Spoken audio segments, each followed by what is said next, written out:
Bien. Bien, muy buenas tardes. ¿Cómo están? ¿Cómo se encuentran todos?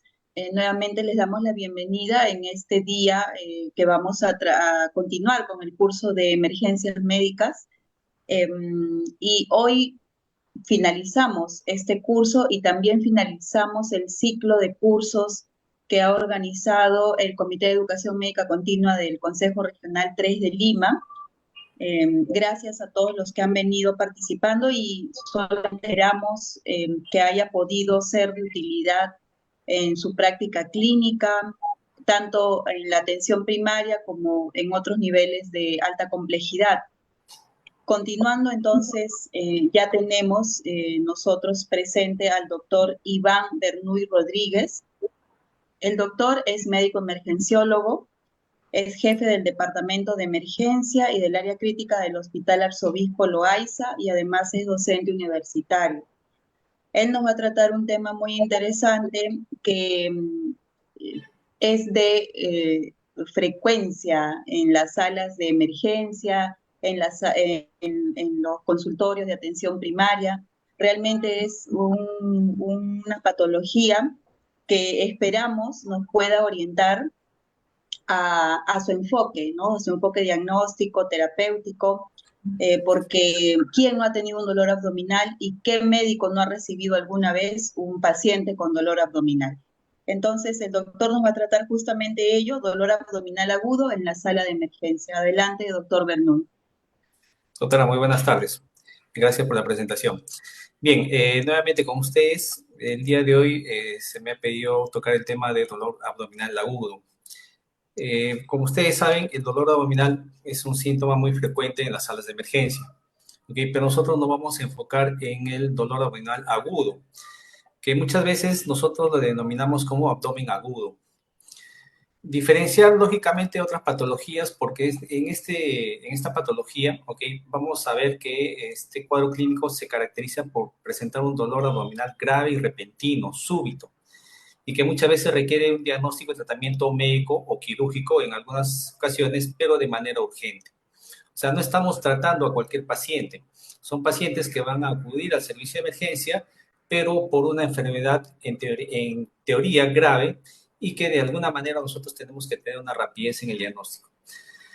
Puede estar originado por causas intraabdominales o extraabdominales, pero lo que llama la atención básicamente es que va a haber una importante repercusión en el estado general del paciente. ¿Okay? Entonces vamos a enfocarnos en el día de hoy justamente en este tema. A diagnosticar un abdomen agudo, ¿ok? Quizás uno de los puntos más importantes es la evaluación clínica. Se dice que entre 70 y quizás 80% del diagnóstico, ¿ok? Se basa en la evaluación clínica, es decir, en la anamnesis y el examen físico. Si nosotros no hacemos una buena anamnesis, un buen examen físico, probablemente no vamos a poder diagnosticar este abdomen agudo. Lógicamente, una vez que hacemos nuestra evaluación clínica, tenemos que determinar, ¿este abdomen es médico o es quirúrgico? Ya nosotros con esta primera evaluación debemos sospechar. Si es quirúrgico, ok, ya de manera paralela o concomitante esto mediante una interconsulta o una evaluación simultánea, debemos estar participando al cirujano de guardia o al especialista, okay, que nos va a ayudar a determinar si este paciente probablemente tiene una patología quirúrgica. Lógicamente, dentro de ese enfoque tenemos que tener en mente la ayuda diagnóstica, que podemos basarnos en exámenes de laboratorio o exámenes de imágenes como ecografías, tomografías. ¿Okay? Esta es una sistematización, es algo que nosotros debemos tener en cuenta cuando abordemos un paciente con este cuadro. ¿Okay? Nunca olvidemos, como dije, el primer paso, que es la evaluación clínica. Esto es muy importante. ¿Y la evaluación clínica en qué consiste? El primer punto es la anamnesis. ¿Okay? Y dentro de la anamnesis, por ejemplo, está enfocar desde el grupo etario hasta los antecedentes personales del paciente. El grupo etario es importante, ¿ok? Si es diferente enfocar, por ejemplo, una patología de un abdomen o de un dolor abdominal en un paciente joven de 20, 30 años, a enfocar un paciente, por ejemplo, mayor a 50 años. Sabemos que los pacientes a mayor edad tienen mayor riesgo de sufrir algunas patologías degenerativas, como el cáncer, ¿Ok? Y por ejemplo, un paciente que viene por dolor abdominal de 50 años, lo primero que tengo que pensar es que puede tener un cáncer de colon, dependiendo de la ubicación, lógicamente, ¿no? ¿Por qué? Porque hay mayor riesgo a partir de esta edad. ¿Sí? En cambio, en un paciente de repente de 20, 30 años, puedo sospechar de una patología infecciosa, ¿ok? O de una ruptura visceral-hueca, etcétera, etcétera, ¿sí? El sexo también es importante. Enfocar a una paciente mujer tiene ciertas características, ¿ok? Especialmente el famoso síndrome de dolor en fosa ilíaca derecha, ¿ok?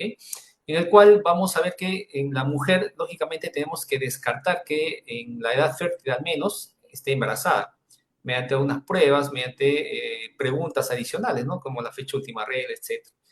Entonces, es diferente el enfoque. Por eso que es importante también el sexo, enfocarnos en base al sexo. Los hábitos nocivos nos van a ayudar, por ejemplo, a diagnosticar un paciente que tiene antecedentes de alcoholismo, que probablemente puede venir por una pancreatitis o una cirrosis de fondo, si es que el alcoholismo es crónico, por ejemplo. Enfermedades previas. Si el paciente tiene el antecedente, por ejemplo, de litiasis biliar, ¿okay? El dolor abdominal puede ser, o podemos de todas maneras descartar una pancreatitis o una colecitis, ya que la litiasis biliar justamente es un factor de riesgo para estas enfermedades. Y si es que el paciente tiene antecedentes quirúrgicos, ¿okay? Probablemente tiene bridas, ¿no? Y eso está haciendo que el paciente pueda tener una obstrucción intestinal. Entonces, ustedes ven cómo desde preguntar la edad, verificar el sexo o preguntar por los hábitos nocivos, etcétera, nos va a enfocar más o menos a qué diagnóstico es el que estamos al frente en nuestro paciente. En relación a las características del dolor abdominal, una aparición súbita, ¿okay? Nos va a indicar gravedad. O sea, un paciente que viene con minutos o pocas horas de dolor, probablemente esté relacionado, por ejemplo, a una perforación de víscera hueca, a la ruptura de una disección de aorta, por ejemplo, o una isquemia mesentérica. Acá, lógicamente, vamos a ver algunos otros factores de riesgo para pensar en isquemia mesentérica. O si pensamos en perforación de víscera hueca, hay que decir que el paciente tenía una úlcera péptica, por ejemplo, que se haya podido perforar, etcétera, etcétera. ¿Sí? En cambio, el curso progresivo de un dolor abdominal, es decir, en minutos, ¿okay? Nos puede indicar de que el paciente progresivamente se está obstruyendo. Acá es importante preguntar qué cosa, si el paciente tiene, por ejemplo, antecedentes quirúrgicos, o si el paciente tiene de repente un dolor en mesogastro, puede estar relacionado a una pancreatitis. ¿Qué tenemos que preguntar? Si tiene probablemente antecedente de litiasis, o es un cólico renal, preguntar si es su primera vez o ya ha tenido dolores similares previamente, ¿no? Entonces, también nos ayuda a ver la aparición o el curso del dolor. Ahora, un inicio más gradual, ¿ok? Progresivo, de mayor cantidad de horas, ¿ok? Nos va a indicar probablemente un proceso inflamatorio o infeccioso. Una apendicitis a veces, para que el paciente vaya a una emergencia, pasa horas, ¿no? 4, 6, 8 horas a veces. Igual una colecitis, el paciente viene por un dolor de repente toda la noche, como empieza ya a vomitar en la mañana, recién viene en la mañana, o diverticulitis, ¿ok? Entonces también el tiempo de enfermedad nos va a poder ayudar o determinar qué tan severo o qué tan grave es la patología, ¿no? Otra característica del dolor es la localización, ¿okay? Si bien es cierto, si nosotros topográficamente vemos el abdomen y lo dividimos en 4 cuadrantes, vamos a poder imaginarnos de acuerdo a dónde está ubicado el dolor, qué órgano es el que está afectado, ¿ok? Pero no siempre coincide con la ubicación anatómica. Por ejemplo, una apendicitis, ¿ok? El dolor puede comenzar en mesogastro y posteriormente recién se irradia hacia la fosa ilíaca derecha. ¿Okay? Entonces, la localización, si bien es cierto, nos va a ayudar, pero no es 100%, ¿no? Llamémoslo así, en el cual tenemos que confiar porque puede ser un dolor referido. ¿Okay? Entonces, anatómicamente podemos dividir en 4 cuadrantes. ¿Okay? Vemos que en el cuadrante superior derecho, ¿okay? Uno de los órganos principales en que se encuentra justamente es el hígado, la vesícula y las vías biliares, juntamente con parte del estómago y el páncreas, ¿no? Entonces, yo tengo que pensar en estos órganos que pueden estar afectados si es que el dolor está ubicado en el cuadrante superior derecho.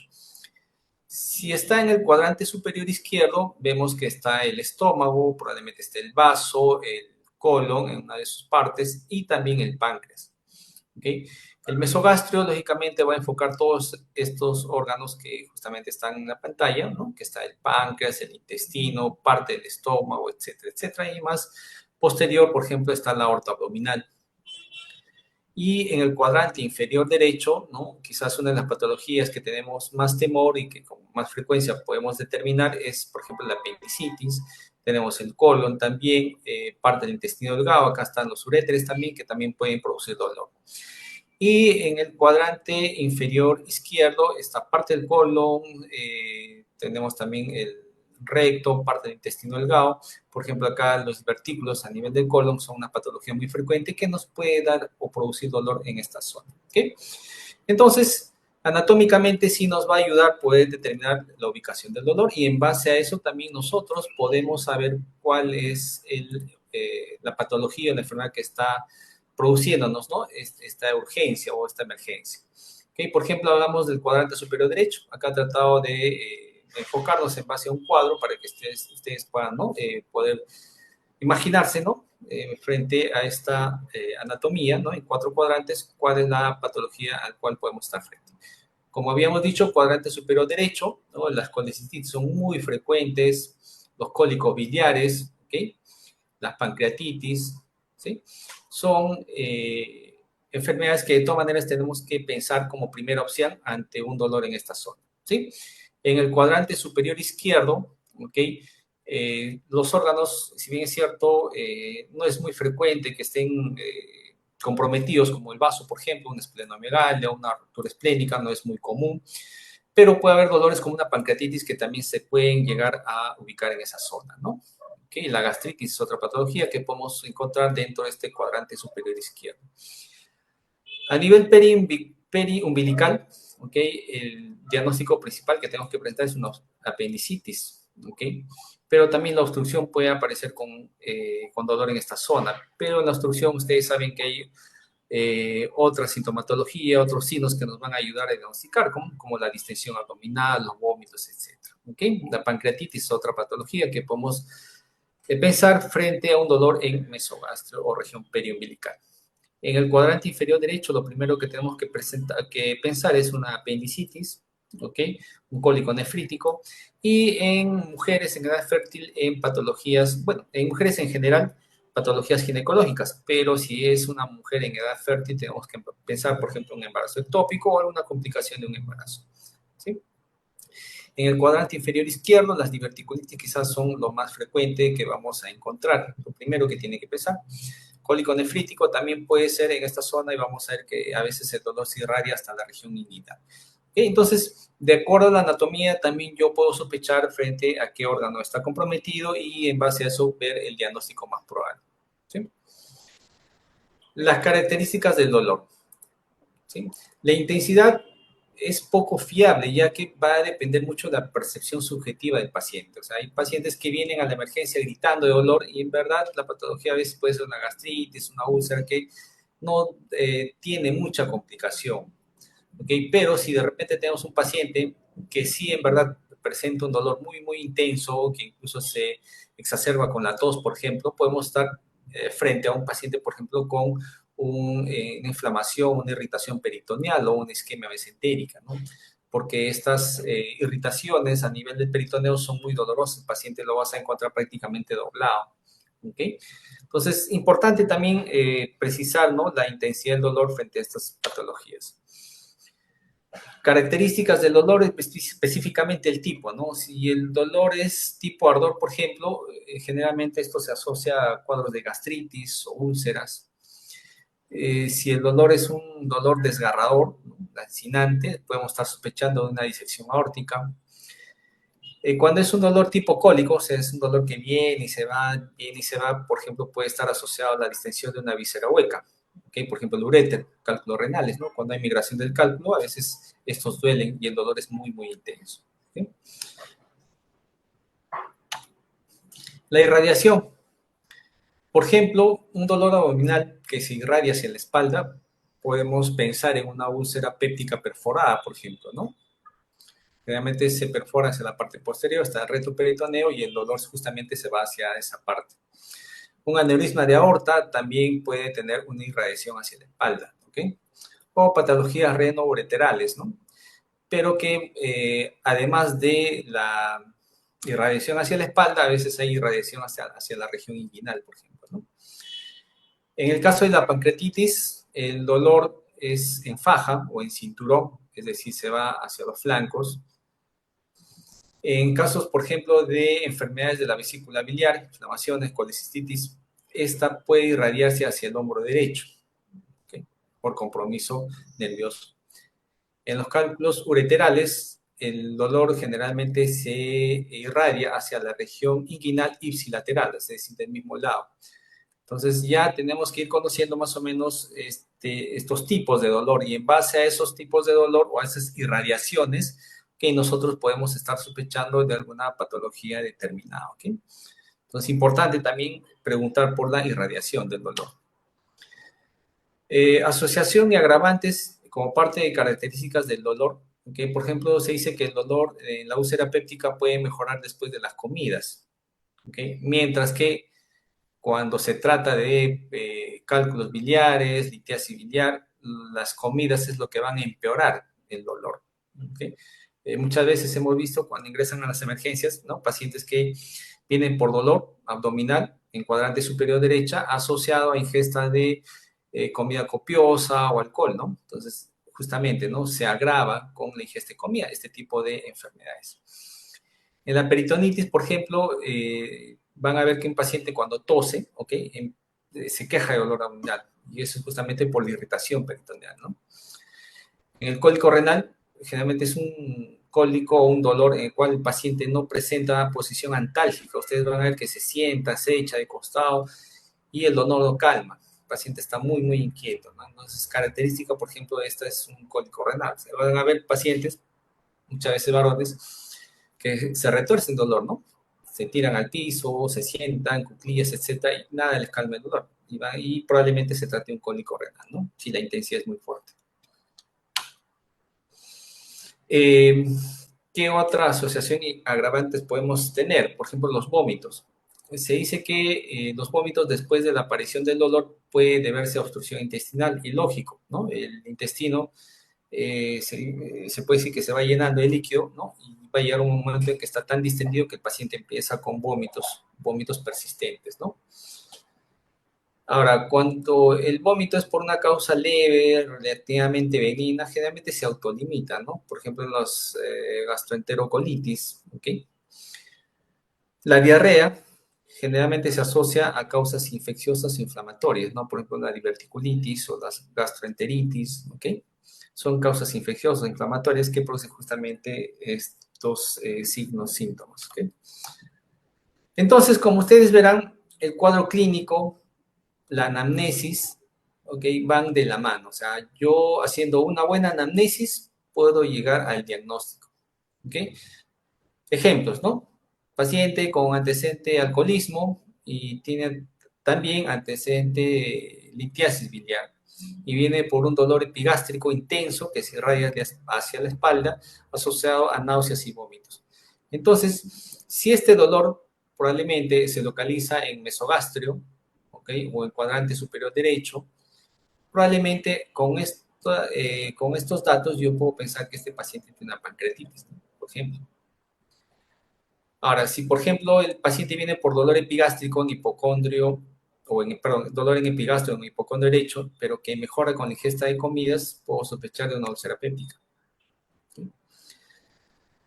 Si el paciente viene por un dolor abdominal difuso, asociado a náuseas, vómito y diarrea, incluso lo veo deshidratado, que probablemente se trate de una gastroenteritis aguda, un proceso infeccioso. ¿Sí? ¿Qué pacientes, por ejemplo, sospecharía de una isquemia mesentérica aguda? Pacientes ancianos que tienen de repente antecedente de una cardiopatía embolígena, de repente una fibrilación auricular, una arritmia cardíaca, que hace que elimine émbolos, ¿no? Coágulos hacia los vasos sanguíneos y estos justamente se localizan en los vasos sanguíneos mesentéricos, ¿ok? Y eso justamente produce la isquemia mesentérica. Más si tiene aterosclerosis, es hipertenso, tiene el síndrome de hipercoagulabilidad, etcétera, etcétera. Entonces, con mucho más razón, yo pienso que esto sea una isquemia mesentérica. Estos pacientes vienen por un dolor abdominal difuso, exquisito, que no mejora con nada. y es porque el intestino está en isquemia, está necrosándose, ¿ok? Puede llegar ya cuando hay necrosis a una diarrea sanguinolenta, por ejemplo, ¿no? Entonces, ya si yo tengo estos datos, tengo que sospechar que se trata de una isquemia mesentérica, por ejemplo. En casos, por ejemplo, de apendicitis o perforación visceral, el paciente puede ir con síntomas de náuseas, vómitos, dolor abdominal intenso, inicio brusco. Si se va hacia el cuadrante inferior derecho, puedo sospechar de apendicitis, por ejemplo. ¿Okay? Si el dolor se va hacia el cuadrante inferior izquierdo, al otro lado, puedo sospechar, por ejemplo, de diverticulitis. ¿Okay? ¿En qué caso sospecho de obstrucción intestinal? Pacientes que tienen antecedente quirúrgico, ¿no? Más si son cirugías abiertas o cirugías grandes. Es un dolor en mesogastrio que es continuo, que puede estar asociado a vómitos, vómitos persistentes. El abdomen lo vamos a encontrar distendido, con un peristaltismo aumentado, y que posteriormente puede evolucionar al silencio en fases avanzadas, ¿no? Que ya prácticamente hay un hilio. Entonces, con esto yo puedo sospechar que es una obstrucción, por ejemplo. Entonces, como ustedes ven, con la anamnesis yo ya puedo enfocar o puedo sospechar bastante ante qué diagnóstico o ante qué patología me encuentro. Lógicamente, la anamnesis se tiene que complementar con el examen físico. El examen físico, ¿no? Se comienza desde la inspección. ¿Okay? Si yo veo un paciente ictérico, amarillo, tengo que sospechar que la patología probablemente sea hepatobiliar, o es un problema hepático, o es un problema de obstrucción de vías biliares, ¿no? Un patrón colestásico quizás, y que puede estar comprometido incluso el páncreas. ¿Ok? ¿Ven? Solamente con un signo, ¿no?, de ictericia yo puedo estar sospechando de patologías que pueden estar asociadas a estas.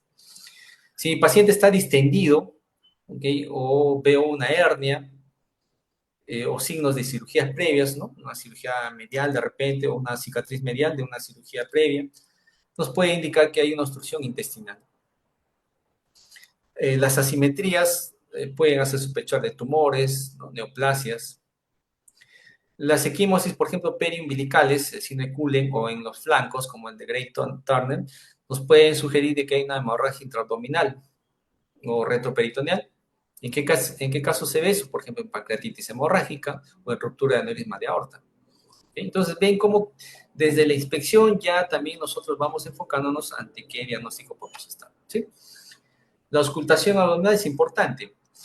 No olvidar que la auscultación se realiza antes de la palpación. ¿Okay? La ausencia de ruidos intestinales nos puede sugerir que el paciente está haciendo una peritonitis o un hilio, ¿no? Al contrario, cuando los ríos hidroaéreos están aumentados, probablemente están asociados a una obstrucción intestinal. El intestino está tratando de luchar, ¿no?, contra un stop.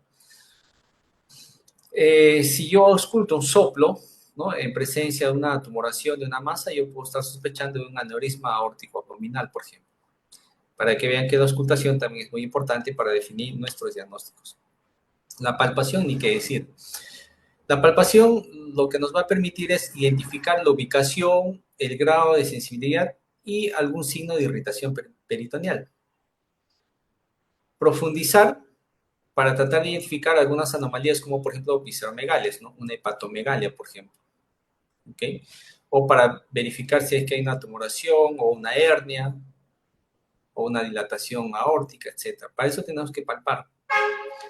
Hay determinadas maniobras que nos van a orientar sobre el origen del dolor y cuando están presentes nos van a hacer sospechar de alguna patología en especial. ¿Como cuáles, por ejemplo? El signo de Bloomberg. ¿Cómo se halla el signo de Bloomberg? Es el aumento del dolor en la descompresión justamente en el punto de McBurney, ¿no? O sea, presiono, suelto súbitamente y va a haber un dolor exquisito, el signo de Bloomberg. Y generalmente está asociado a patologías de apendicitis, ¿no? Si es que está justamente en el punto de McBurney. El signo de Robson es el dolor en la zona de McBurney, pero al presionar la fosa ilíaca izquierda. ¿Okay? Es poco sensible y también se ve en los casos de apendicitis aguda. El signo de psoas se da cuando hay un dolor justamente en la fosa ilíaca derecha al extender pasivamente la cadera derecha, pero estando el paciente en decúbito lateral izquierdo, ¿no? ¿Okay? Entonces, al extender duele y si flexiono se alivia, ¿no? ¿Qué caso se ve eso? En apendicitis retrocecal, por ejemplo, o abscesos intrapélvicos. El signo del obturador se da justamente cuando hay presencia de dolor a la rotación interna pasiva del muslo derecho con la cadera flexionada. Esto se ve justamente en casos de apendicitis, ¿okay? Que están, llamemos en la zona pélvica. El signo de Murphy. El signo de Murphy se da justamente cuando hay una detención brusca de la inspiración profunda cuando se palpa el hipocondrio derecho. O sea, se palpa el hipocondrio derecho si se respire profundo. Si el paciente deja de inspirar, ese es el signo de Murphy. ¿Y en qué caso se ve? En la colestitis aguda. ¿Ok? Y así podemos tener, por ejemplo, el puño percusión.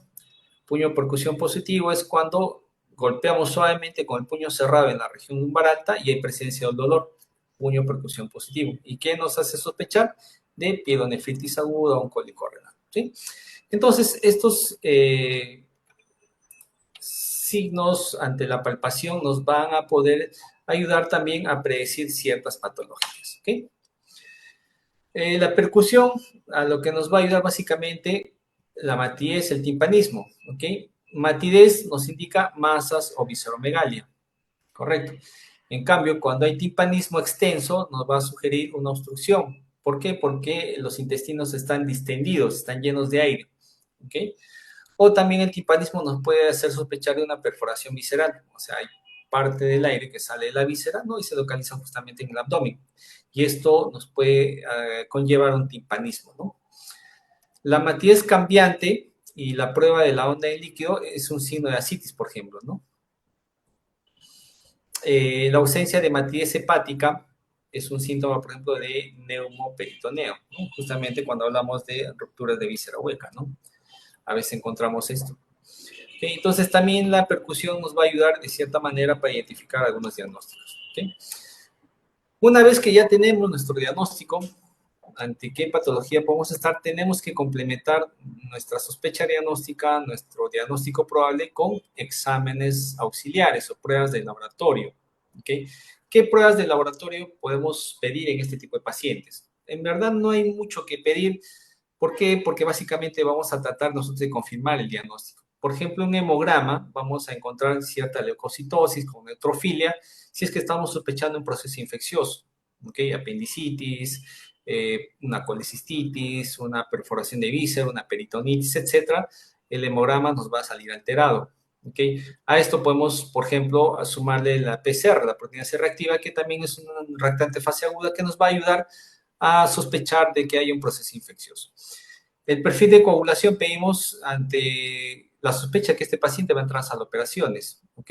O ante de repente alguna patología asociada a un trastorno de coagulación, si es que sospechamos una falla multiorgánica, etc.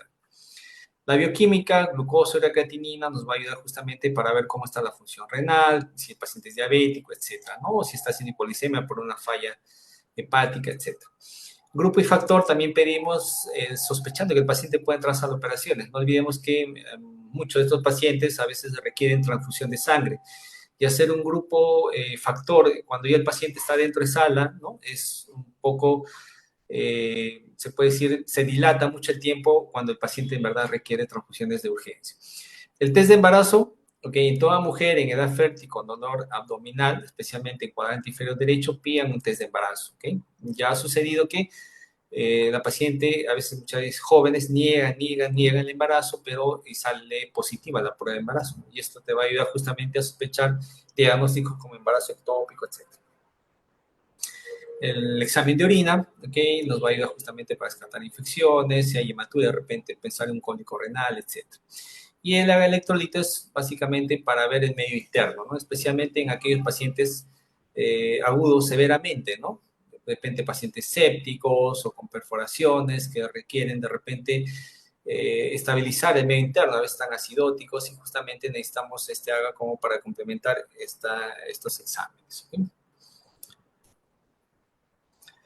Las pruebas de imágenes podemos pedir desde una radiografía simple de abdomen para ver, por ejemplo, neumoperitoneo, paciente de pie, hasta una radiografía de tórax simple.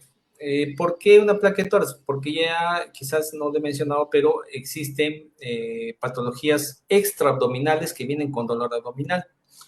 Una neumonía basal, un derrame pleural, ¿no? Nos puede producir un dolor abdominal. ¿ok? Y a veces pensamos que la patología es intraabdominal, no siendo así. La ecografía y tomografía quizás son los dos exámenes que utilizamos con mayor frecuencia en los servicios de emergencia. La ecografía es un examen rápido, ¿ok?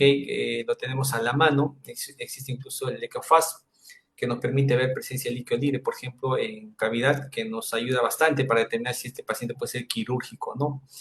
La tomografía en los centros que cuentan, lógicamente, también nos va a ayudar a determinar algunas patologías que son de difícil diagnóstico, ¿no?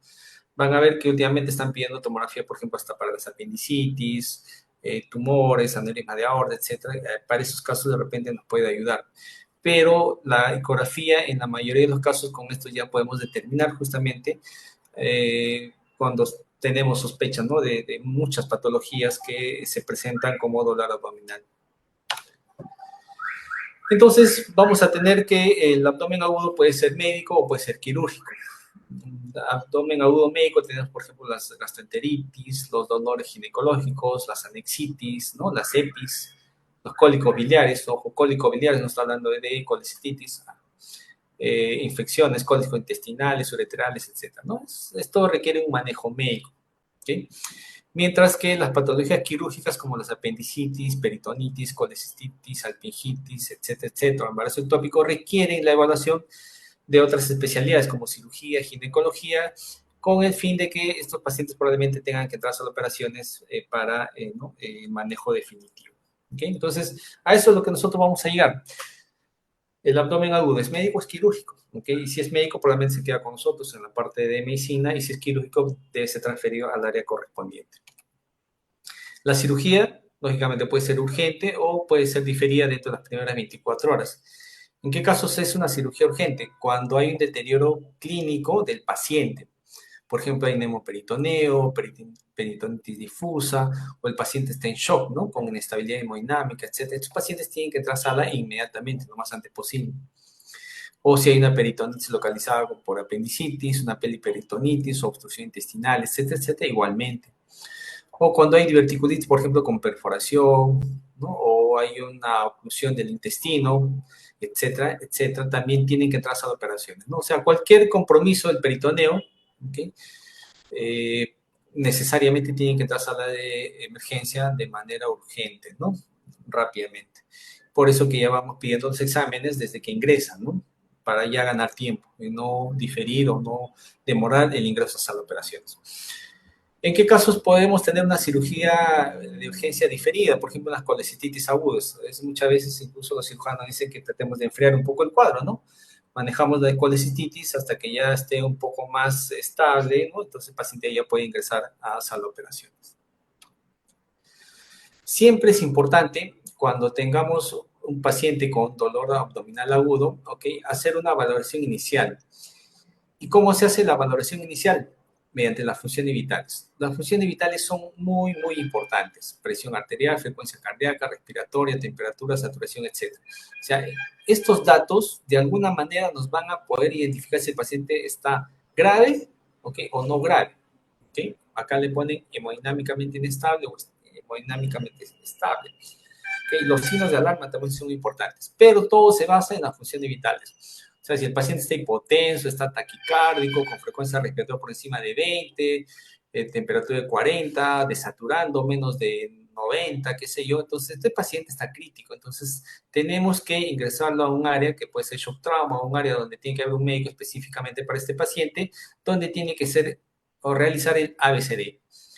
El ABCD significa que hay una obstrucción en la vía aérea, el paciente está respirando bien, requiere oxigenoterapia, la C de circulación, el paciente está hipotenso, requiere fluidos, requiere transfusión de sangre.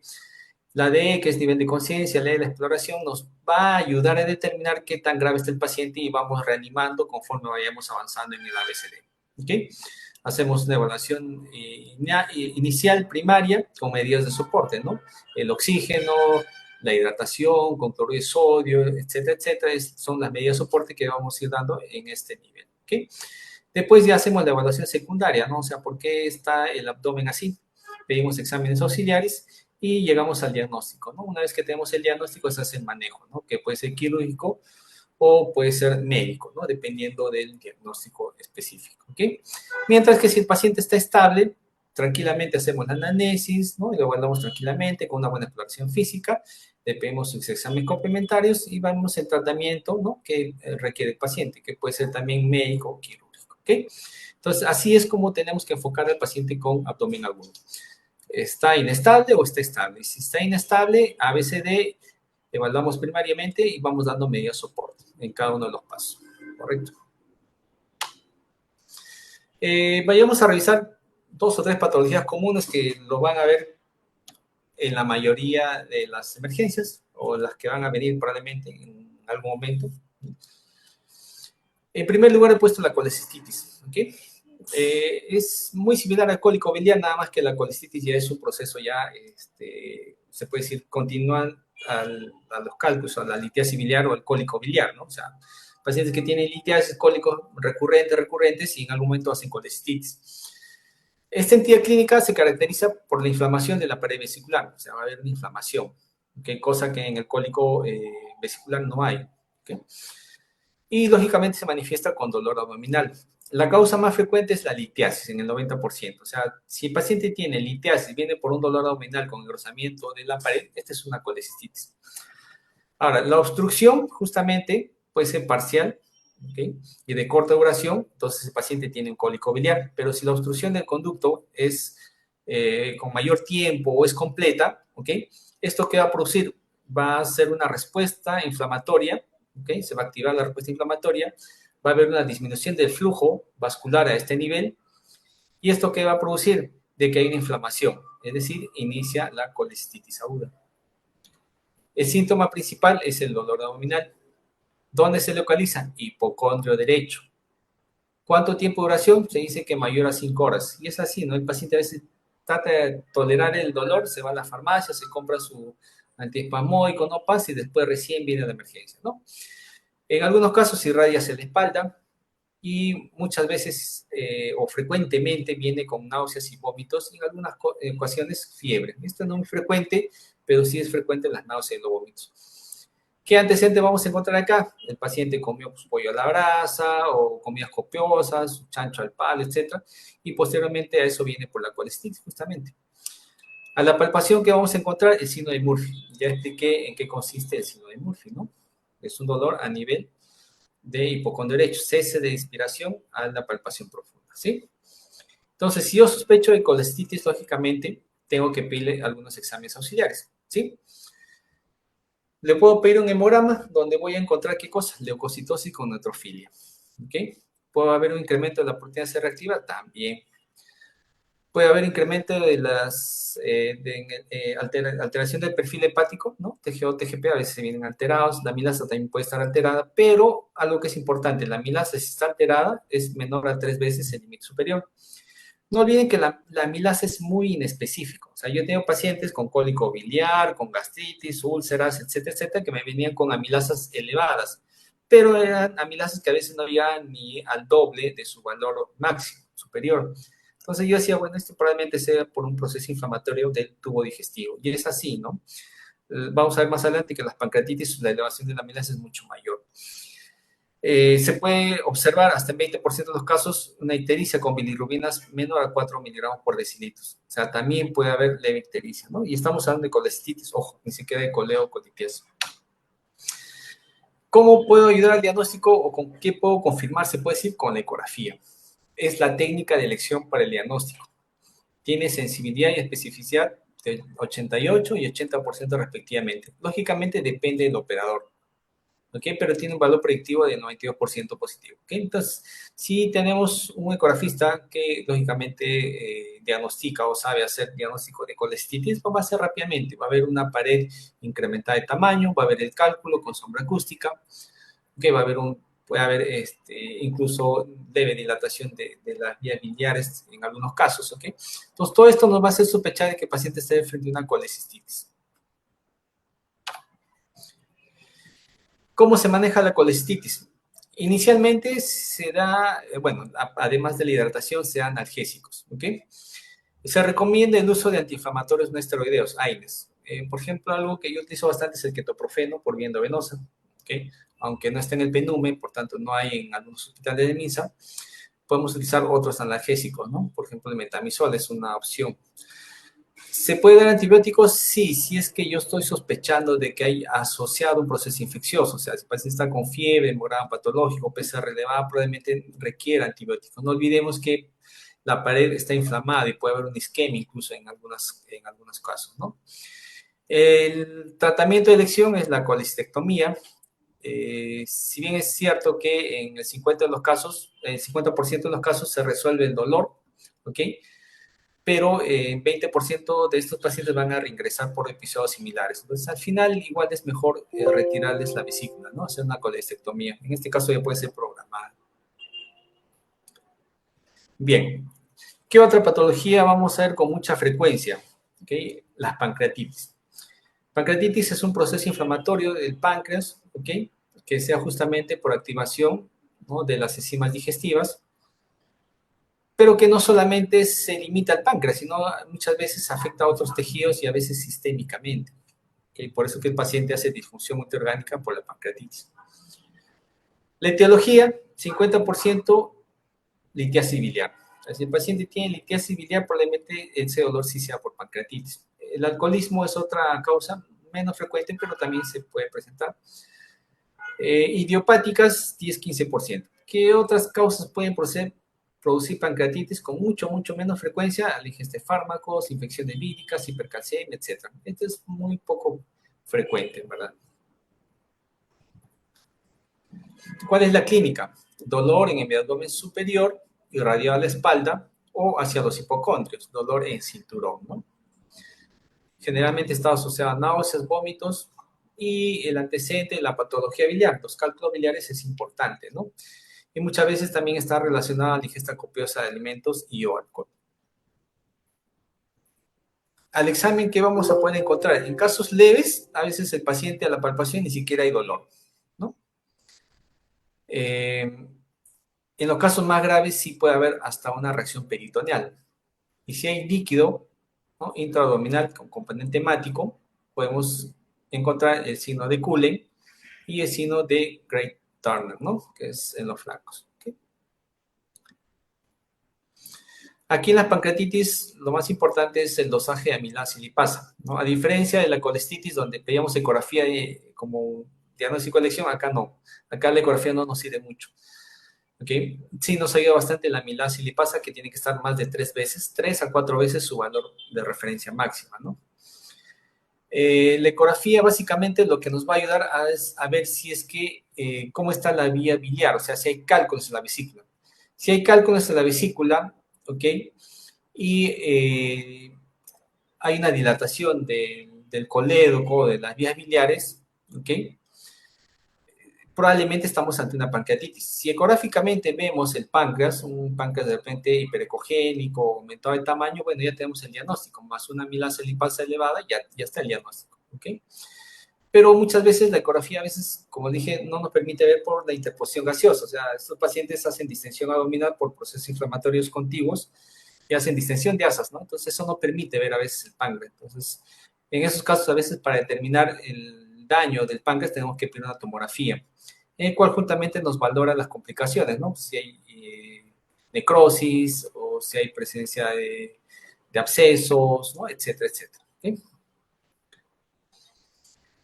¿Cuál es el manejo de la pancreatitis? Reposo digestivo, si es que hay vómito persistente con zona nasogástrica. La flioterapia es importante, ¿no? Los analgésicos, igual, puedes utilizar antiinflamatorios no esteroideos, ¿ok? O metamizol, ketoprofeno. Si el dolor persiste o no cede a estos, puedes utilizar opioides o derivados de opioides como el tramadol, por ejemplo. No olvidar que el tramadol produce muchas náuseas, mucho vómito. A veces tienes que utilizar antieméticos, ¿no?, para tratar de compensar estos efectos secundarios del tramadol. Inhibidores de secreción gástrica, no olvidemos que el paciente está en NPO, ¿ok?, para evitar justamente las úlceras.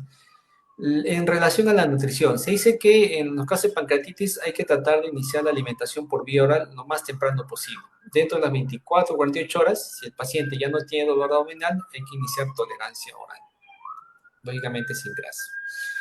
Y por último, vamos a revisar las apendicitis. Esta es una entidad clínica que se caracteriza justamente por la inflamación del apéndice vermiforme, ¿ok? olvidemos que cuando hay una obstrucción justamente de este apéndice, ¿ok? Va a haber secreción de moco, dilatación, aumento de la presión endoabdominal, lógicamente esto va a producir una disminución del flujo vascular, una isquemia y necrosis, ¿ok? Paralelamente va a haber una coinfección por las bacterias que están justamente en esta zona, ¿no? El diagnóstico se basa en el examen físico, ¿ok? El dolor abdominal es el síntoma más frecuente, inicialmente es en mesogastrio, pero que se irradia hacia la fosa ilíaca derecha. Ahora, se dice que el dolor migratorio ocurre más o menos entre 50 y 60% de los pacientes. ¿Okay? Hay veces pacientes que vienen directamente, o sea, ya per se con la inflamación directamente en el cuadrante inferior derecho, ¿no? Puede estar asociado a anorexia, náuseas, constipación, a veces diarrea e incluso hasta fiebre. Entonces, estos son cuadros que pueden estar concomitantemente en estos casos, ¿no? Con cuadro de pancreatitis. En las últimas décadas se está utilizando bastante las imágenes para tratar de disminuir las apendicectomías negativas, ¿no? Que es a veces lo que no quieren los seguros y los hospitales, lógicamente. ¿Por qué? Por costos también. Entonces, se han visto que, por ejemplo, la ecografía, ¿ok? Mediante un metaanálisis se ha visto que tiene una sensibilidad y especificidad del 86 y 81% respectivamente, según este estudio. Entonces, sí nos puede ayudar, especialmente si hay plastrón o si hay presencia de líquido, ¿no? Justamente en la zona nos va a ayudar mucho más. Y la tomografía, excepcionalmente, diagnóstico de apendicitis atípica complicada, pues, ¿no? Algo importante, cuando tenemos un dolor en fosa ilíaca derecha y de repente el sexo de nuestro paciente es mujer, hay que tener mucho tino en el diagnóstico, ¿ok? Si bien es cierto, apendicitis es una patología que tenemos que estar presente, ¿no? En nuestro cerebro, pero también tenemos que tener presente las patologías ginecológicas, ¿no? Por ejemplo, embarazos ectópicos, ¿ok? Y los cólicos ureterales como otro diagnóstico de cierta frecuencia en esa zona, ¿ok? Entonces, siempre piensen en diagnósticos diferenciales cuando están en un cuadro en fosa ilíaca derecha, especialmente cuando es mujer. Por ejemplo, este es un caso clínico, ¿no? Esta es una mujer de 33 años sin antecedentes que acude a emergencia por dolor abdominal, inicialmente difuso y luego se irradia fosa ilíaca derecha. Entonces uno ya piensa fosa ilíaca derecha, apendicitis. A la exploración, McBurney positivo, ¿ok? En los exámenes PCR positivo, lee neutrofilia. Se realiza una ecografía, además de una tomografía, donde dice hallazgos que sugieren enfermedad pélvica inflamatoria. No se descarta apendicitis aguda, dado que no se identifique el apéndice. O sea, ya de por sí le dicen, puede ser apéndice, pero más me parece que es un problema ginecológico. Entonces lo dirían a gineco, entra a sala de operaciones y miren, encuentran justamente, ¿ok? Bridas firmes en el piplo, en fosa ilíaca derecha, que condiciona herniación del ciego, ¿ok? Y apéndice y trompa derecha con signos de congestión. Apéndice, aspecto normal. O sea que este prácticamente era una patología ginecológica, ¿no? Que estaba prácticamente comprometido en la trompa derecha, que estaba condicionando este dolor en fosa ilíaca derecha. Para que vean que no todo dolor en fosa ilíaca derecha es apendicitis, sino también hay que pensar en otras patologías. Y bien, esto es lo que yo quería presentarles el día de hoy.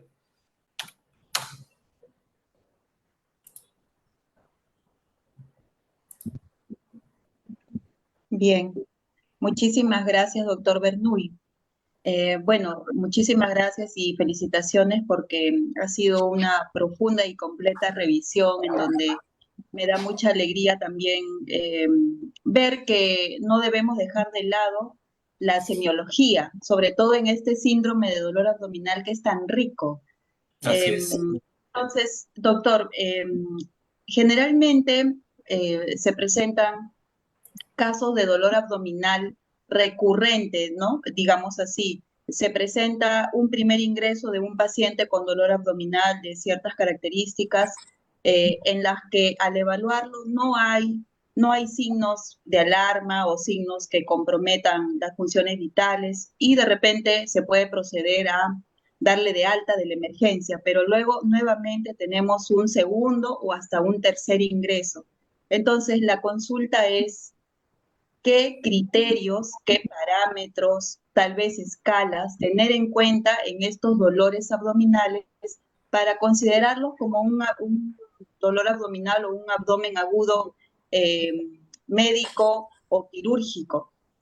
Claro, siempre la evaluación es individualizada, pero qué podríamos considerar, qué nos podría ayudar para determinar bien si se trata de una emergencia o no.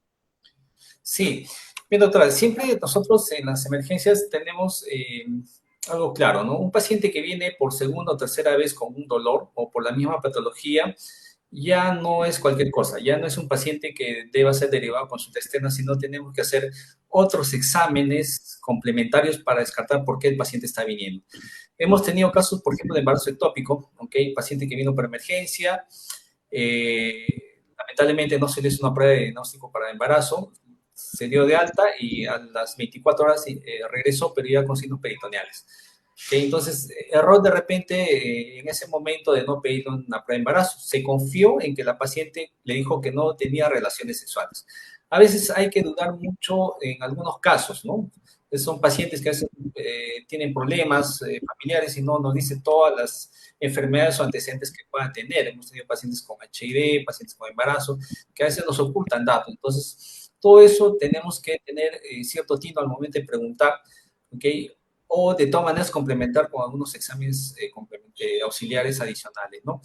Pero si bien es cierto, no hay una regla exacta para decir esto es un paciente que, lógicamente, cuando retorna segunda, tercera vez, es una emergencia o no, sino que ya debemos, lógicamente, de acuerdo al diagnóstico que estamos sospechando, pedir otros exámenes auxiliares, probablemente que no le pedimos al inicio, ¿no? De repente una tomografía o de repente unas evaluaciones por otras especialidades, ¿no? Ginecología, cirugía, ¿no? Ya no, nos hemos dado, como digo, sorpresas con, por ejemplo, aneurismas de aorta, ¿no? El paciente venía y nadie le palpó, nadie le ocultó, y la ecografía también salió negativo y por él le pidieron una tomografía y salió un tremendo aneurisma, ¿no? Que ya está empezando a disecar.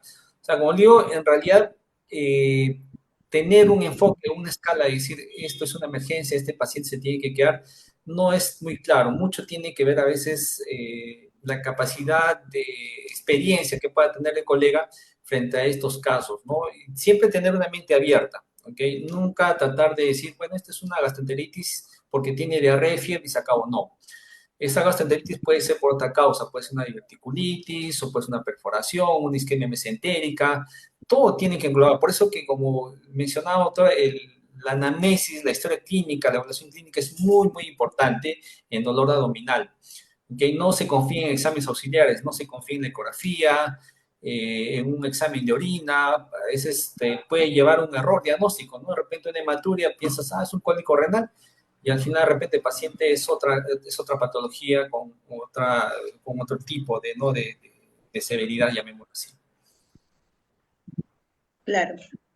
Correcto, doctor. Excelente conclusión. No dejar de lado siempre la anamnesis, el examen físico, ¿no? Y luego complementarlo o ampliar exámenes auxiliares. Claro. Excelente, doctor. Bueno, para concluir esta parte, me gustaría que usted nos diera alguna recomendación sobre el uso, digamos, cada vez más extendido sobre el ECOFAST. Tal vez usted considera que eso solamente compete a emergenciólogos o cualquiera con un entrenamiento podría usarlo en diferentes ámbitos, no solamente en una emergencia. ¿Cuál sería su recomendación de ECOFAST? Mire, doctora, en verdad yo soy alguien que trata de usar bastante la ecografía en emergencia.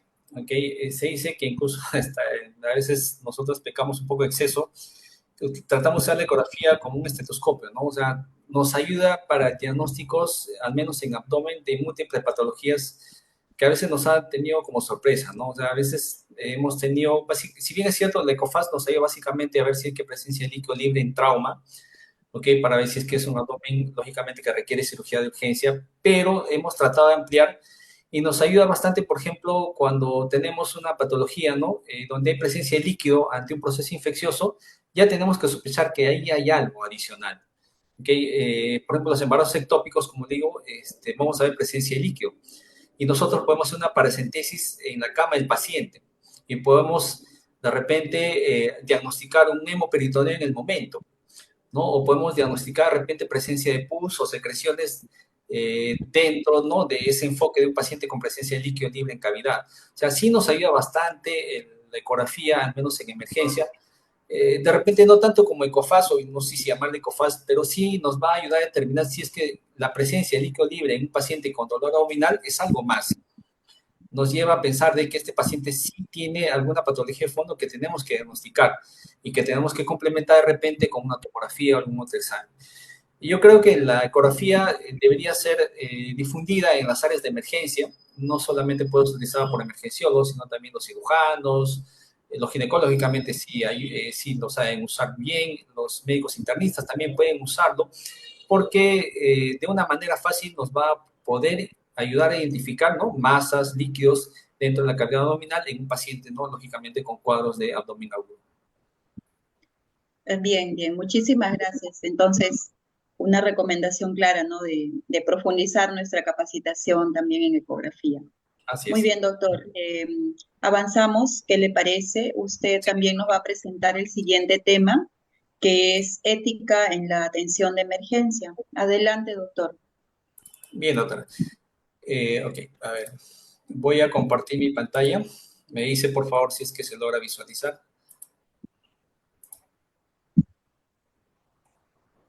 Ok. ¿Se ve la pantalla? Sí, Ok, bien. correcto.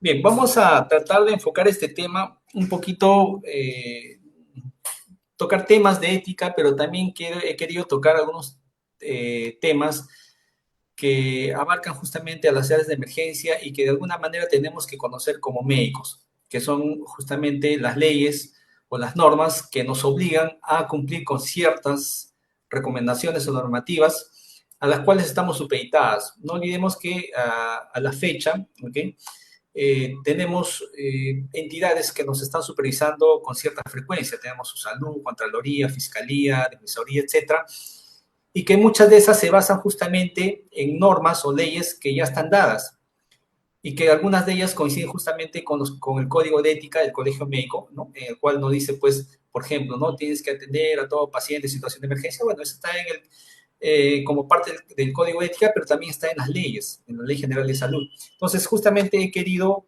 ¿no?, tratar de enfocar ese tema, ¿no?, y tratar de hacer un mix para que entiendan por qué la importancia de conocer todas estas normativas, estos códigos, como parte de nuestra función como médicos, ¿no?, en las áreas especialmente de emergencia. La ética y la deontología médica establecen básicamente los deberes y valores que deben tener todos los médicos en el ejercicio de su profesión. Ojo, deberes. ¿Okay? ¿Cuáles son los principales problemas éticos en salud? El derecho a los pacientes. Como ustedes van a ver en todos los hospitales, clínicas, donde vayan, va a estar pegado, ¿no?, en la pared de ingreso los derechos a los pacientes. O sea, todo paciente que ingresa a una institución de salud sabe sus derechos. ¿Ok? Sabe de la confidencialidad, sabe de la seguridad del paciente y sabe del consentimiento informado. Y eso justamente, el no cumplir con estos problemas éticos en salud es lo que nos lleva muchas veces a denuncias o problemas médico-legales. El derecho a la salud está regulado por leyes y normas que van a promover el acceso a los servicios de salud, prevención de enfermedades y tratamiento y recuperación. Desde ya la Constitución Política, en el artículo 2, inciso 1, nos dice que toda persona tiene derecho a la vida. Por ende, cuando nosotros tenemos un paciente que tiene riesgo de muerte, ¿ok?, y hacemos todo lo necesario por salvarle la vida, ¿ok?, ya tenemos el respaldo de la Constitución Política del Perú. O sea, nadie nos puede denunciar por salvar una persona. La Ley General de Salud, la ley número 26842, ¿ok?, justamente esta es la primera ley en la cual se empiezan a regular en materia sanitaria y protección de ambiente para la salud y asistencia médica. Han tenido modificaciones, por ejemplo, la 26842, ¿ok?, en el cual justamente obliga a todos los establecimientos de salud a dar atención médica en caso de emergencia y partos. Hubo otra modificación en octubre del 2009, la ley 29414, en la cual establecía los 25 derechos en salud, entre los que se encuentra, por ejemplo, ¿no?, el derecho al acceso a los servicios de salud, el derecho al acceso a la información, a la atención y recuperación en salud y al consentimiento informado. O sea, han habido normativas que se han ido regulando, que se han ido incorporando, que hace que el médico tenga ciertas obligaciones, ¿ok?, cuando hay una atención de un paciente. Estos son los derechos del paciente: recibir atención médica oportuna y de emergencia sin necesidad de pagar o presentar documentos. Es decir, si una persona va a la emergencia sin su DNI, tiene que ser atendida. Si no paga lo que llaman el pagaré o algún costo antes que lo atiendan, está infringiéndose la ley. También dice dentro del derecho del paciente que puede elegir libremente al médico o al establecimiento de salud. Lógicamente, en caso de emergencia esto no da, pero sí en consulta externa, por ejemplo. A recibir atención con respeto, dignidad e intimidad sin discriminación. A recibir información clara y comprensible sobre los servicios, reglamentos y nombre de la persona que lo atiende. O sea, el paciente tiene derecho a saber quién lo atiende, con nombre y apellido. A ser informado sobre los riesgos, contraindicaciones y precauciones de los tratamientos. A ser informado a aceptar o no pruebas de intervenciones riesgosas, salvo en caso de emergencia. ¿Okay? Y tener acceso a la historia clínica. Estos derechos del paciente, como digo, ¿quién está supervisando su salud? Entonces, este afiche que ustedes ven acá probablemente lo van a ver al ingreso de los hospitales. ¿Y quién supervisa, como dije, su salud? ¿Cuáles son las denuncias más frecuentes que tiene su salud, por ejemplo, en base a esto? Las dificultades al acceso a servicios de salud, 44%, y la demora en la prestación de los servicios de salud. Estos dos, lógicamente, nosotros no incluye como médicos. Pero cuando hablan de inadecuada información sobre las condiciones de servicio, acá a veces hay temas médicos en los cuales nosotros podemos tener ciertas faltas. Igual es poco el porcentaje de las denuncias, pero aún así, ¿okay? Su salud, lógicamente, no nos va a sancionar a nosotros. ¿Cómo sanciona su salud?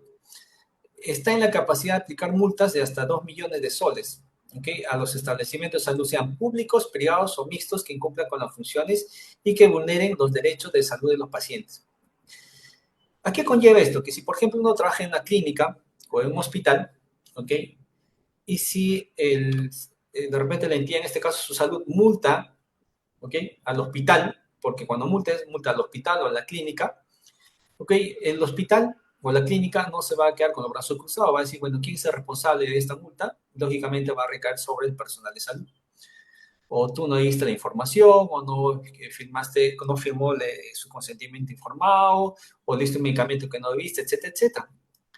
Si es a nivel de las clínicas, puede hacer pagar a los médicos como lo hacían antes. Si es a nivel de MINSA, por ejemplo, te pueden abrir un proceso administrativo, ¿no? Y te descuentan tu sueldo.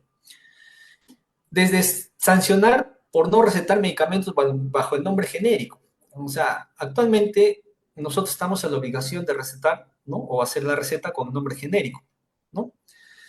Si no lo hacemos, estamos sujetos a una multa y lógicamente la multa va a llegar a la institución de nosotros trabajamos. Entonces, en base a eso, nosotros tenemos que conocer, ¿ok? No solamente los códigos de ética, sino también tenemos que conocer que estos códigos de ética muchas veces están en las normativas que nosotros tenemos que conocer también. Por ejemplo, los principios y valores éticos en la medicina, ¿no? ¿Qué nos dice? Se basa en algunos, ¿no? He tratado de enfocarnos en los principales, quizás, que tenemos que conocer. Por ejemplo, el principio y valor de justicia, donde nos dice que todas las personas deben ser tratadas por igual en todo acto médico. O sea, acá no es que la persona tiene una raza diferente, tiene una religión diferente, no. Todas tienen que ser tratadas por igual. Justicia. La no maleficencia, el famoso primum non nocere, es decir, no infligir daño intencionalmente. O sea, si yo no sé hacer una cirugía, ¿ok? No sé hacer una cesárea, pues no lo hago, ¿no? Eso es no maleficencia, o sea, no hago daño, o sea, no voy a hacer algo que no estoy capacitado. Beneficencia es el mayor bien posible para el paciente, o sea, se le explica, ¿no? Mira, ¿sabes qué? Si haces esto, la probabilidad de que mejor es así, y si hacemos lo otro, esta es la probabilidad. Entonces, tratar de explicarle, y acá, lógicamente, la autonomía nos va a decir que el paciente va a tomar su propia decisión. Entonces, yo prefiero que la cirugía sea laparoscópica o que sea abierta, etcétera, etcétera, porque esto es un mayor bien posible para mí, ¿no? Y bueno, sobre la dignidad de la persona humana, básicamente que el médico o el personal de salud tiene que tratar con respeto, empatía, compasión y responsabilidad al paciente, ¿ok? Entonces, estos principios y valores éticos en la medicina, las leyes simplemente las han cambiado, las han puesto como normativas. Nos habla también, por ejemplo, del acceso a la información. Ya desde el código de ética nos dice que el paciente puede, ¿no? O está en derecho de conocer el nombre del médico responsable de su atención. ¿Okay? Por eso que a veces nos obligan a utilizar un photocheck o el nombre, ¿no? Del personal en nuestro nuestro mandil. A recibir información sobre los procedimientos diagnósticos o terapias. ¿Okay? Estamos en la obligación de informar. Y también está en el derecho a recibir información sobre su enfermedad, sobre el diagnóstico, pronóstico y alternativa de tratamiento, así como los riesgos, precauciones y contraindicaciones, especialmente en algunas terapias que a veces no tienen todo el sustento, ¿no? De investigación, pero que de repente el colega puede tener, ¿no? Cierta experiencia en el manejo de algún medicamento o algún procedimiento X, entonces el paciente tiene que recibir esa información y al final él es el que tendrá que decidir. El consentimiento informado es algo importante, que está en el Código de Ética, pero que también las leyes lo respaldan. Se dice que el consentimiento es libre y voluntario, o sea, si quiero lo firmo y si no quiero no. O sea, señor, ¿sabe que usted se tiene que operar? Bueno, yo no estoy de acuerdo y no me voy a operar. Es su decisión, es libre y voluntario. ¿Ok? Tenemos que explicarle previo a cualquier procedimiento o tratamiento, excepto en situaciones de emergencia. Esto es lo que a nosotros nos salva en las unidades de emergencia. ¿Ok? O sea, si el paciente viene por una herida de bala, ¿ok? Podemos ingresar a la sala de operaciones sin ningún tipo de consentimiento. Si viene por un embarazo ectópico, igual. Si viene por un trauma, etcétera, igual. ¿Por qué? Porque está en riesgo la vida del paciente. Ahí, ¿quién nos defiende? La Constitución, la Ley General de Salud, el Código de Ética, etcétera. O sea, en situación de emergencia no tenemos pierde. Podemos, sin consentimiento, hacer procedimientos, exámenes, cirugías, etcétera, de un paciente, ¿sí? Consentimiento informado también tiene que haber en pruebas riesgosas de anticoncepción quirúrgica, en caso de exploración, tratamiento, exhibición con fines docentes. Es decir, que ya desde la docencia de per se ya nos están obligando a tener un consentimiento informado por parte del paciente. Si la persona no puede firmar, deberá imprimir su huella digital. ¿Qué nos dice el Código de Ética y Deontología del Colegio Médico en relación al trabajo médico? Para ejercer la profesión en el Perú, sea asistencial, pública, administrativa, docencia, etcétera, etcétera, se requiere tener el título de médico cirujano, que sea otorgado o revalidado por la Universidad Peruana y su respectiva colegiación, ¿no? O sea, para yo ejercer como médico, tengo que tener mi colegio médico en Perú, ¿ok? Y eso lógicamente lo va a través de una universidad. Es deber del médico desempeñar su profesión competentemente. Para ello debe perfeccionar sus conocimientos, destrezas y actitudes contando con la certificación y recertificación según corresponda. Por eso es que el Colegio Médico ahora nos obliga a tener una recertificación. Y probablemente de aquí en algunos meses, años, el ministerio o las entidades que regulan nos van a pedir recertificación a todos los médicos que estamos laborando. De ahí que es importante justamente las capacitaciones. El médico debe informarse permanentemente sobre los avances científicos, con especial interés en su especialidad, lo que incluye medicamentos, insumos, equipos, dispositivos, etcétera, etcétera. O sea, parte del código ética es que nosotros nos actualicemos, ojo. Es importante determinar lógicamente desde el inicio quién es el médico tratante responsable de la atención de un paciente. O sea, acá no es que con mi nombre, no te voy a decir mi nombre, no. O sea, ya de per se debe conocer o es parte del derecho del paciente, ¿no? Saber quién es su médico tratante. Algo que también, por ejemplo, el Código de Ética nos dice, y ya los hospitales, las clínicas nos están observando cuando trabajamos, por ejemplo, 24 horas, 48 horas. Se dice que debemos organizar el tiempo necesario para un adecuado descanso del médico, evitando sobrecarga laboral que pueda afectar su desempeño profesional. Es por eso que, por ejemplo, cuando tú haces ahora su salud, lo que hace es un cruce de información. Es decir, ya nos va a observar o está observando, por ejemplo, los trabajos de 24 horas, 48 horas, ¿no? O sea, sale de un turno para ingresar al otro. Entonces, ya están observando justamente esos, mediante esos cursos de información, quienes están laborando, por ejemplo, ¿no? De esta manera. O hacen doble labor de repente asistencial en dos lugares al mismo tiempo, ¿no? Pues todas esas cositas, como dije, está dentro del código ética, pero también ya de per se las normas nos están observando. En relación al tratamiento médico, ¿qué nos dice el código de ética? En caso de prescripción de medicamentos, el médico debe hacerlo por escrito, ¿ok? Sea físico o digital, en forma clara y precisa, donde figure el nombre del médico, su número de colegiatura, firma, fecha, expedición, nombre del medicamento y su denominación común internacional, el famoso DCI. el nombre de la marca o su elección, puede colocarlo, la forma de administración y el tiempo de uso. O sea, yo puedo poner el nombre de un medicamento, de una marca X, pero si no pongo el DCI, multa, ¿ok? Y multa para la institución donde estamos trabajando. El médico no debe proporcionar o prescribir estupefacientes, psicofármacos u otros medicamentos a personas adictas con propósitos ajenos a la terapéutica, ¿ya? Esto legalmente sí está penado. O sea, yo no puedo recetar opiáceos, fentanil o tramadol, o morfina, etcétera, a personas con adicción. O sea, yo puedo tener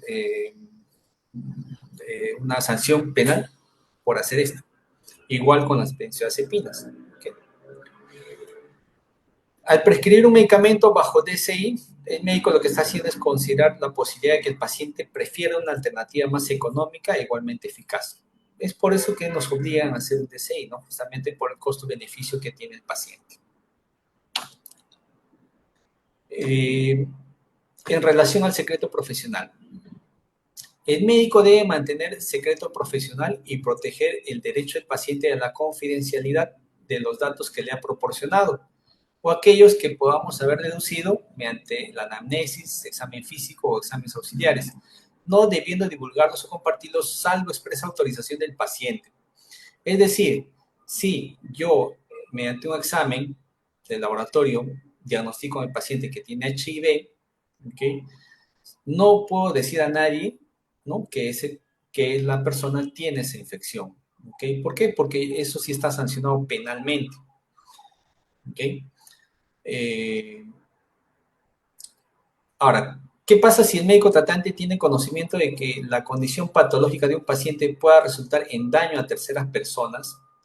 Queda eximido de la reserva correspondiente, informando al paciente que comunicará a las autoridades de salud en cuanto se refiere estrictamente a dicha condición, lógicamente, ¿no? A fin de tomar las medidas correspondientes. Un ejemplo de esto es cuando una persona, por ejemplo, una mujer gestante, va por un aborto, llamémoslo así, en curso, y lógicamente acá el daño es a una tercera, entre comillas, persona, ¿no?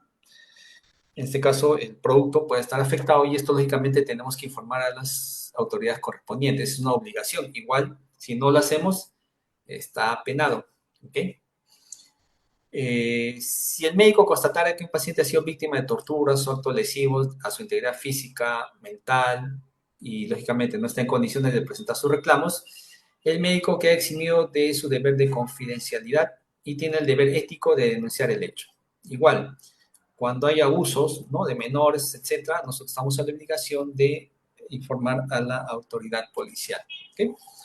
Pues todas estas cositas de acá están en el código de ética. He tratado de sacar algunos puntos relevantes y que quizás en algún momento ustedes puedan tener esos casos y que, como digo, ustedes están obligados. Especialmente, ¿no? Por ejemplo, las, eh, las heridas por arma de fuego, por arma blanca.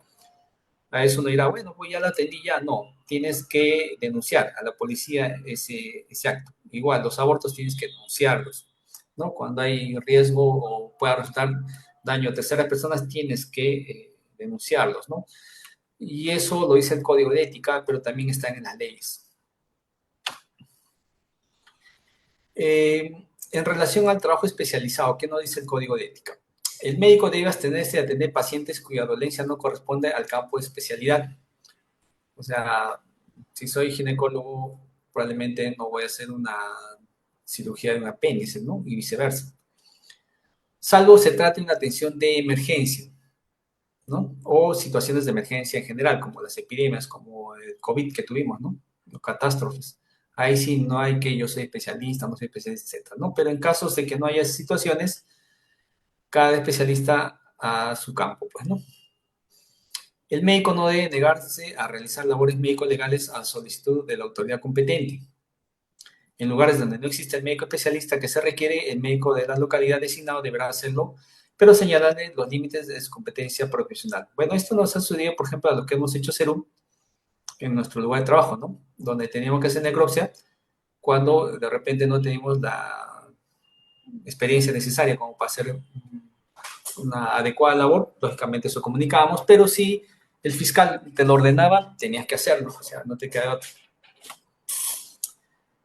El médico, en el contexto de la interculturalidad, debe informarse y respetar los conocimientos y prácticas ancestrales, valorando sus aportes y beneficios, así como reconocer la contribución de la medicina tradicional y complementaria, ¿no? Esto especialmente en las zonas donde hay bastante énfasis a la medicina tradicional, ¿no? A veces los partos, por ejemplo, en cuclillas o las atenciones o el uso de algunos medicamentos herbolarios es parte de la tradición y nosotros tenemos que respetarlos como tal, ¿no? Y si es la decisión del paciente, ¿no?, seguir esa terapia, probablemente tenemos que respetarla.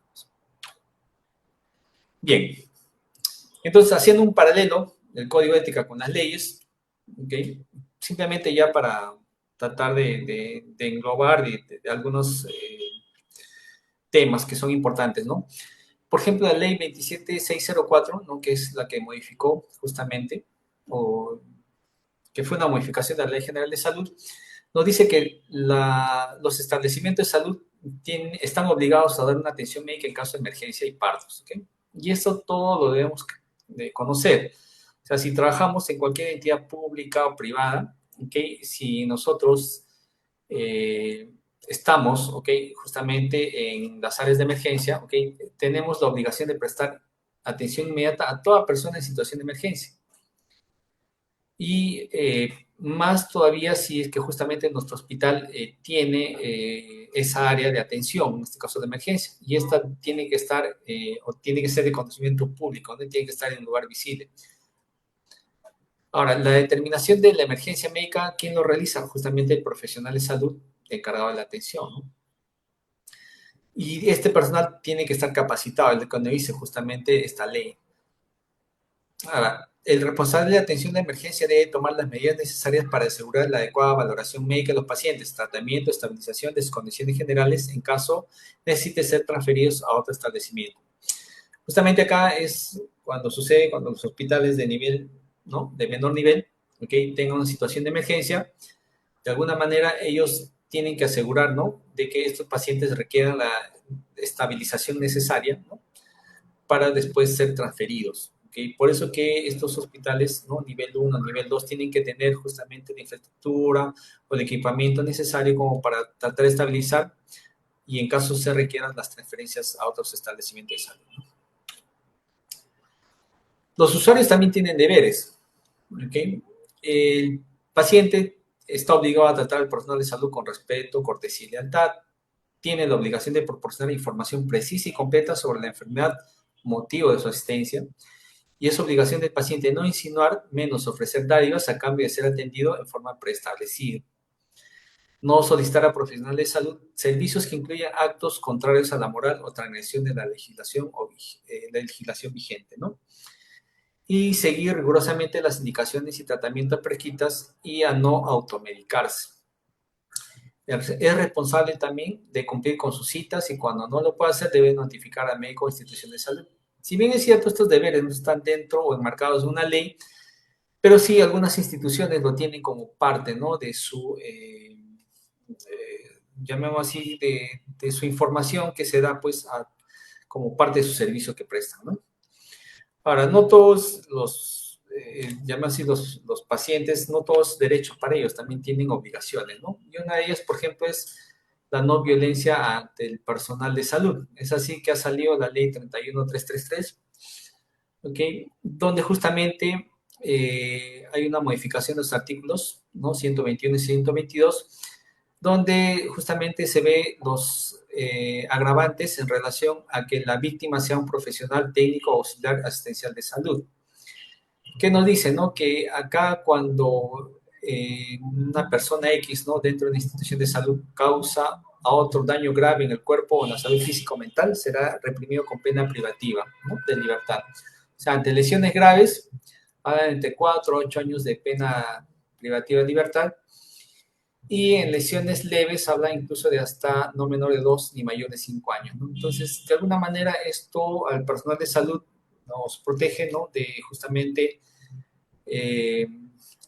esas agresiones o cuando son víctimas, ¿no?, de agresiones por parte, ¿no?, de pacientes o familiares, ¿no? De alguna manera, esto es un apoyo para el personal que trabajamos especialmente en las áreas de emergencia, ¿no?, que ya hemos sido muchas veces sujetos a esta violencia. Y bien, eso es lo que quería darles a conocer el día de hoy.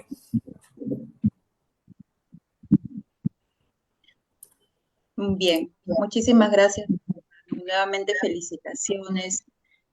Ha sido maravilloso tener esta información, este repaso de las leyes o algunos parámetros éticos que los médicos no debemos olvidar. Y justamente casi en su información final que presenta usted en cuanto a la agresión, si bien es cierto que hay una ley que protege, eh, que nos protege a todo el personal asistencial de las agresiones, ¿qué información podría usted brindarnos en cuanto a también las agresiones que se pueden producir entre profesionales de la salud, entre médicos o bien entre diferentes profesionales asistenciales, ¿no?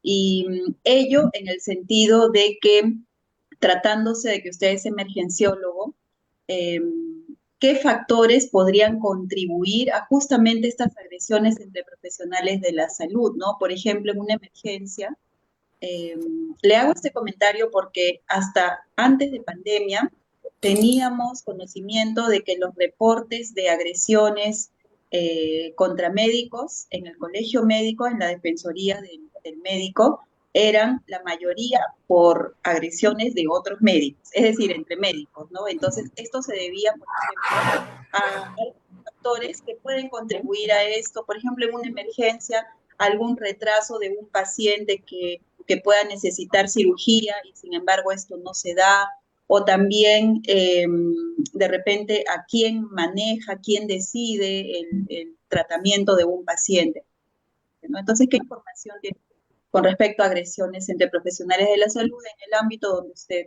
labora? Sí, bueno, sí es cierto que existen ciertas agresiones, no solamente físicas, ¿no? También psicológicas. ¿Okay? Muchas de ellas a veces no son denunciadas.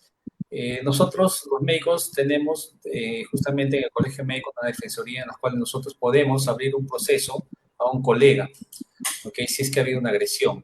Si la agresión ha sido física, ¿okay? Y de alguna manera lleva a un daño, ¿no?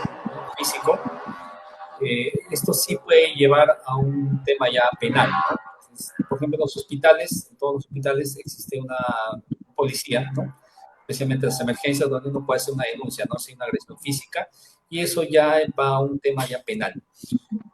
Pero por otro lado, como digo, el colegio médico, como parte de la parte de defensoría de sus agremiados, se hacen las denuncias justamente en estas áreas, ¿no? Ahora, internamente también se puede hacer mediante las jefaturas, ¿no? Llamadas de atención y que pueden ir incluso hasta el legajo, ¿no? No olvidemos que las llamadas de atención en personal CAS nombrado, que de alguna manera puede ir a su legajo, ¿no? Su currículum. Lógicamente ese colega puede verse perjudicado, por ejemplo, cuando hay ascensos, cuando van a subir de nivel, etcétera. Eso justamente se ve como parte, pues, ¿no? De su currículum. O sea, sí existen ciertas direcciones o ciertas áreas donde el colega puede hacer la denuncia, pero como digo, muchas veces esto queda en nada porque el propio colega no hace la denuncia, ¿no? Entonces, y muchas veces por falta de conocimiento, a veces por temor, ¿no? Pero bueno, al menos las pocas veces que yo he visto eso se han tratado de resolver dentro de la institución, ¿no? Mediante las jefaturas. Y como digo, en algunos casos han llegado hasta amonestaciones escritas que justamente esas son las que van al legajo. Claro, doctor, muy bien. Eh, de repente podríamos concluir que muy independientemente de normas, de leyes, pueden siempre regir la ética profesional. Creo que podemos decir que la ética nace del ser, ¿verdad? Del individuo, de la persona, del humanismo que pueda tener. ¿Sería correcto concluir eso, doctor? Claro, sí, es algo que muy cierto lo que usted dice, ¿no? O sea, todas las personas tenemos un código de ética y nosotros como personal de salud tenemos que justamente tratar de cumplirlas en todos los ámbitos. Entonces, los médicos, quizás a diferencia de otras profesiones, estamos supeditados a mucho estrés. pero tenemos que aprender a tratar de manejarlos, controlarlos, y de alguna manera eso justamente nos va a diferenciar. O sea, no olvidemos que nosotros trabajamos con seres humanos, ¿no? Y tenemos que tener control sobre ciertas actitudes que podamos tener, y eso se tiene que reflejar no solamente con nuestros pacientes, sino también con nuestros colegas de la propia institución donde laboramos, pues, ¿no?